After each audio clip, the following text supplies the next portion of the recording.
For someone watching this video, Yamaha just released the perfect dream bike, and for someone else, it's an abomination. This series is only to talk about bikes that I would actually replace this Transalp 750 with. Spoiler, I would not buy the new Tenere 700, and I'll tell you why.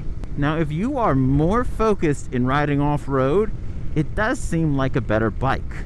But if you're like me and 99% of ADV riders, road performance matters. And I've never ridden a Tenere that I thought performed great on the street. I thought it performed great on the street for a dirt bike, a heavy dirt bike, and I always felt it was top heavy. And so that's the first thing. They've moved the tank a little bit lower in the frame, so it should be less top heavy, which is great. But a major reason I'm not going to buy it is because I don't think they'll sell it to me. And what I mean by that is the original Tenere came to Japan 4 or 5 years after it came to Europe, and it came after North America. And like North Americans, the World Raid, the Extreme, the Explorer, and the Rally never sold in Japan. You know, I don't actually think the Rally's going to come to Japan, but I'd love to see that I'm wrong. Now, what are the updates? It has traction control on and off. This has 5 levels of traction control, so you can have as much as you want. But on and off is plenty enough, so good job. It is now ride-by-wire. Now, I understand the big appeal to the Tenere was the simplicity.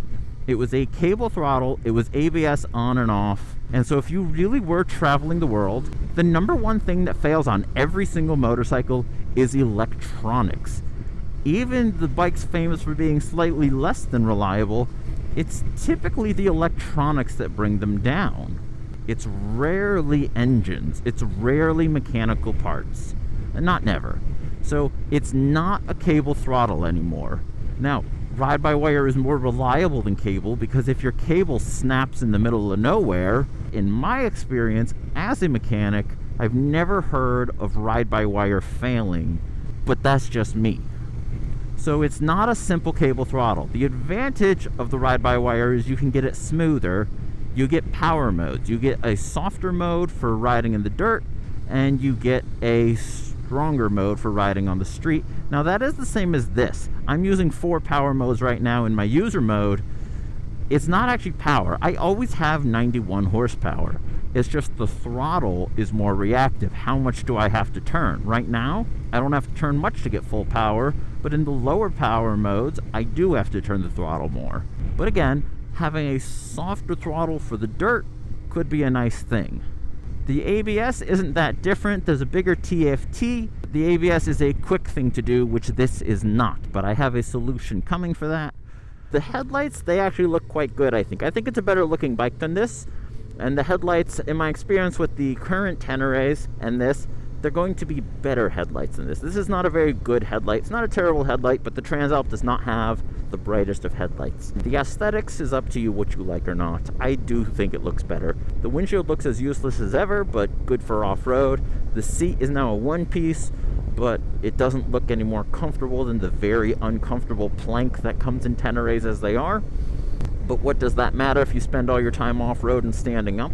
What I would have bought instead of this bike probably would have been the World Raid, which I remind you hasn't sold in Japan ever. And we haven't seen the 2025 World Raid, so that may address the complaint I'm about to make. But the thing I like about the World Raid is it doesn't need crash bars like KTM because it's got that lower tank like KTM, so it holds its fuel lower. Now that being said, I do like the adjustable suspension that you get now on all Teneres, but adjustable does not mean good. It just means adjustable. So if it's not a stronger suspension, many people will still be wanting an upgrade, much like I want on this bike. The two things that would have absolutely made me replace this bike has aftermarket cruise control. The new MT-07 has cruise control, but the Tenere does not. Why the sport bike got it and the touring bike did not, I don't understand. There's also the automatic. One of the biggest complaints about this bike that I had, and many people had, Honda has several clever ideas. They have their new E-clutch. The quick shifter, when it works, is very good on this bike, but there was no DCT. DCT is Honda's trademark that now KTM's in on, Yamaha's in on.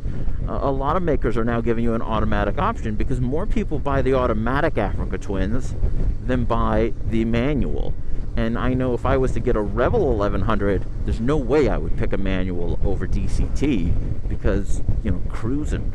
But if there was that Y-AMT automatic shifting system for Yamaha, when I think about off-road, one of the trickiest things I do is shifting. I'm not very good at off-road. I've been practicing, I'm getting better, and I get a lot of mean comments from my videos off-road because apparently I'm supposed to go from 0 to hero in like minutes. But you can't get the new automatic system on the Tenere, and you can't get cruise control OEM on the Tenere, because though this has cruise control, OEM is significantly better. So with the new Tenere having nothing that this doesn't have, and with it not being as good a road bike as this, and this being more than enough off-road bike for me, no, I would not sell this for the Tenere, even though aesthetically I much prefer to look at the Tenere. So that's it for this video. I will see you next time, and I'll make a quick update to the World Raid if they launch it. But again, I expect the standard to come here and nothing else, because I guess Yamaha's a French company from now on. But till then, this has been Kairyu Rider. Bye bye.